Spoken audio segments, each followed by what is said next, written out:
Welcome to WEFM'S 3pm News. I'm your presenter, Jessica Klein. First on the local scene. Sustainability is at the forefront of all tourism-related discussions for St. Vincent and the Grenadines.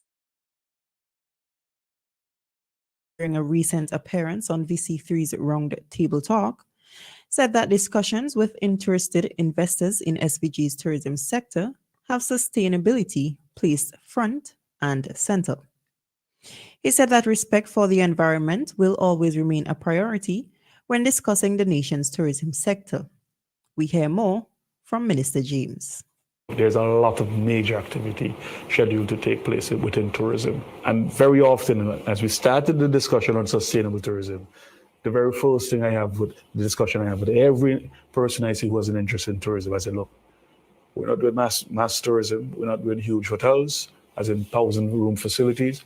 If you want to spread it out, that's fine. But we're developing this thing in a sustainable way, in a balanced way, respecting our environment and our ecosystem that we thrive on, and the linkage that we have to create. That was the Minister of Tourism, Civil Aviation, Sustainable Development and Culture.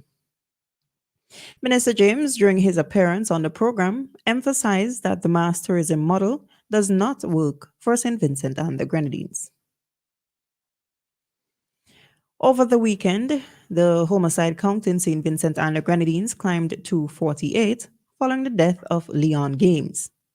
According to an official release by the RSVGPF, Games was shot and killed in Layou on Saturday, November 18, 2023, at approximately 8 p.m. by masked assailants, less than 2 weeks after the fatal shooting of Tambu Patrick of Layou.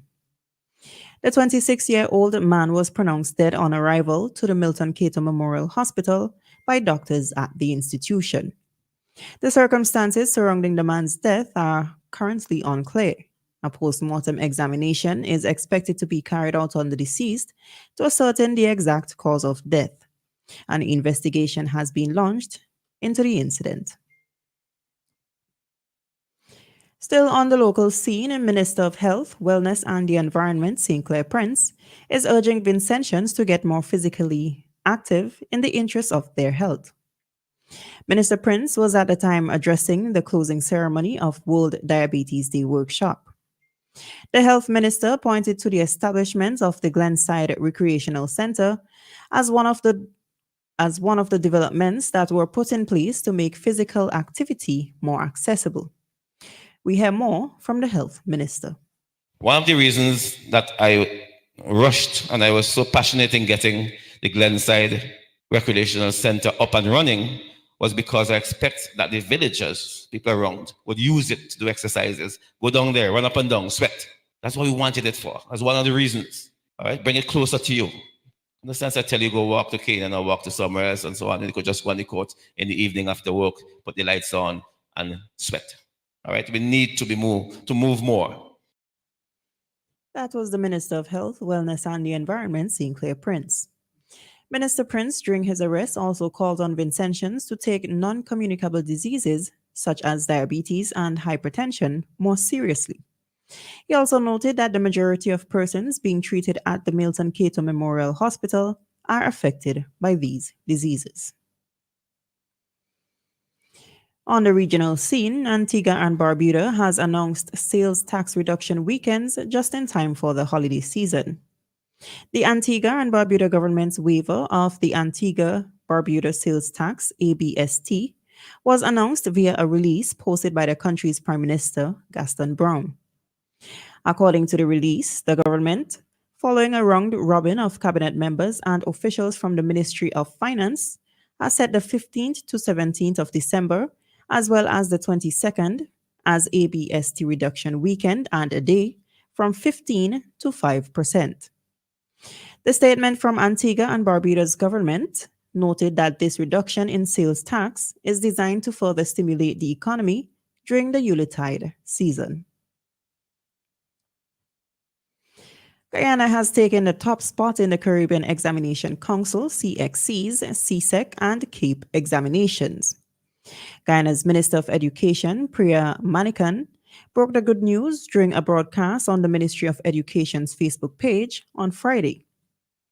Alex Montaz of the Anna Regina Secondary School, who copped 23 grade 1s and 4 grade 2 passes, topped the entire Caribbean at this year's CSEC examination.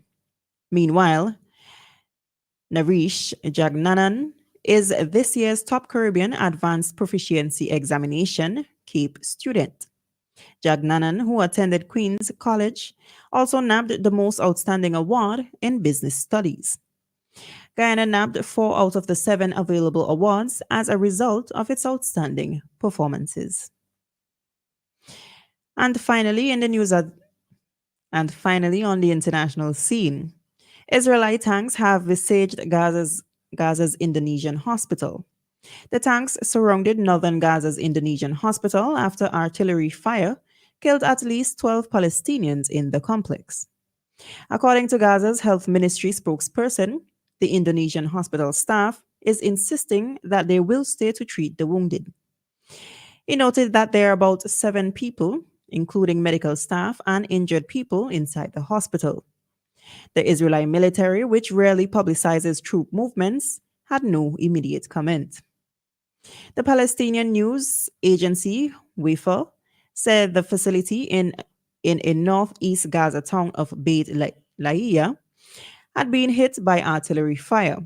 Palestinian health officials said there were frantic efforts to evacuate civilians out of harm's way.